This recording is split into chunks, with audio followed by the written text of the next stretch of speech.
Hello, Jennifer Area here. I'm going to be reviewing 4 add-ons and extensions that I hope will make your life better. I've certainly enjoyed exploring them and they have improved my practice as a teacher. So on my screen here, I just pulled up an app called Epic Pen and I use it to mark on the screens when I'm doing presentations. It's a great app, does everything I need except that it only has these 4 boring colors, a blue, yellow, black, and a pink. So I decided to go out and see if I could find something similar that has more colors. And I did. I found an extension called Page Marker, and I really like it. It does everything that my Epic Pen does, except that it has a highlighter, which is an improvement. And it also has this color option that you can choose any color under the rainbow. And I have enjoyed that so much. The kids have too. It's just more engaging for them. And I ask the kids, like, what color do you want me to use today? And they're like, purple, pink, green. And so it increases the engagement. I really enjoy that.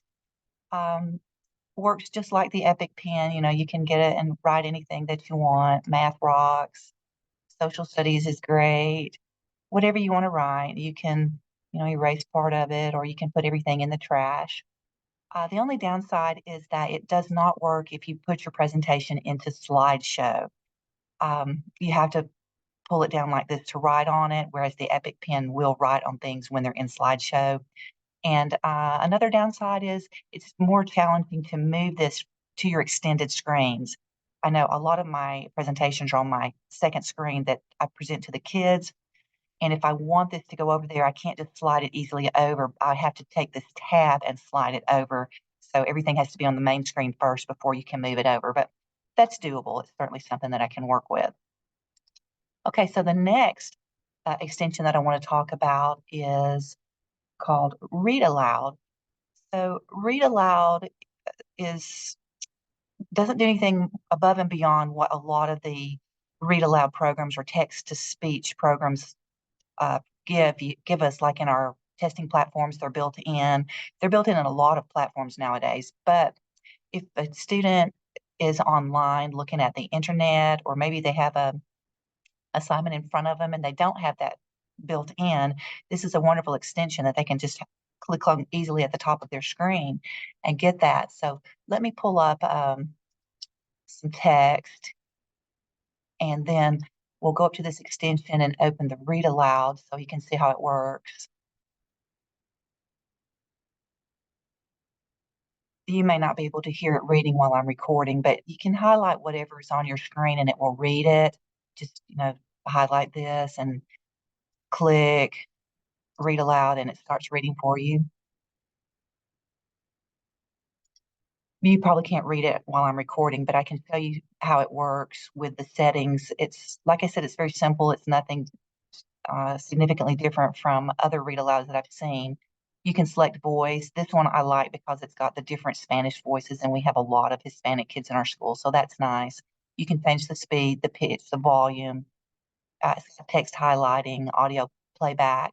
The edit shortcut keys will take you to more extensions that you can look at and see that what you might like to go with the program. So Read Aloud is good, provides accessibility to students who might have reading disabilities. Um, Maybe visually impaired. So I really enjoy Read Aloud. Okay, so let's go to the next one. This one is called Reader View.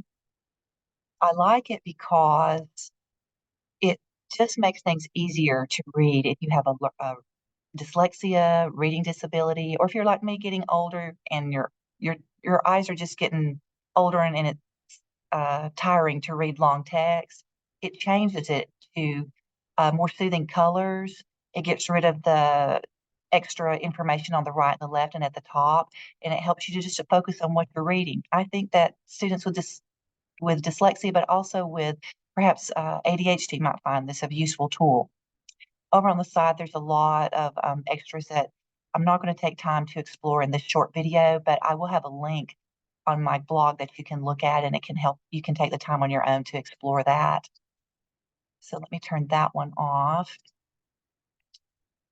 The next one that I want to talk about is called Helper Bird. Helper Bird is designed to work on the web. Let me open that one. It's designed especially for people who have reading problems or visual impairments. It was designed by someone who has dyslexia. So once you have it installed, you turn it on, and then there are a lot of options that come on. The first one I like to look at are the reading options, and we can look at the fonts. These are fonts that have been proven to be easier to read for people who have dyslexia. So you can choose what you want, and you can look on the left side, it automatically changes. And if you're struggling to read, you can just play around until you find the one that you like. You can change your text size. You can see, you just slide it, make it smaller, larger. You can change your word spacing, the letter spacing, the line height, the text align can be changed. So lots of tools here to make things easier for people who struggle with reading or processing written text. Another one that I like on this, let's see, we'll get rid of that. Some of these are not free. Paragraph writing tools, extract text, but styles and colors, I like this one. If you go into text, you can change your text color. I know as a special ed teacher of 20 years that color matters for people who are struggling to read and to see text. So a lot of colors to choose from. You can also change the link colors. That can be very helpful for processing the text. You can change the background color, highlight color. So a lot of things to do there with color. The reading tools, you've got a reading mode, themes, immersive reader, immersive settings. You can summarize it if you don't want to read the whole thing. So a lot of tools here for people who struggle. I like the dyslexia tools. Got some overlays and tints. A pink one coming up now. That reminds me, many years ago, I was teaching a girl to read. She was in the 7th grade and could not read simple words like I, am, Sam, thee. I tried everything, and one day I decided, well, let's do some overlays, and I was putting some out, finally got to the pink, and she goes, "Oh, oh," and that was the beginning. By the end of 8th grade, she was fairly fluent reader, so color matters. The tints and overlays can be a powerful tool for struggling readers. The dyslexia ruler, um, it works sometimes and doesn't. So this is a little bit of a glitch in the program. I'm not sure to call it a glitch, but it's like on some screens it does and some it doesn't. I've noticed when I'm on these web pages like this, it won't come up, but if you have a different document, it comes up there. So I'll go to this document and it works. And it's just a, a bar that helps to keep your eyes on the page. So those are the dyslexia tools.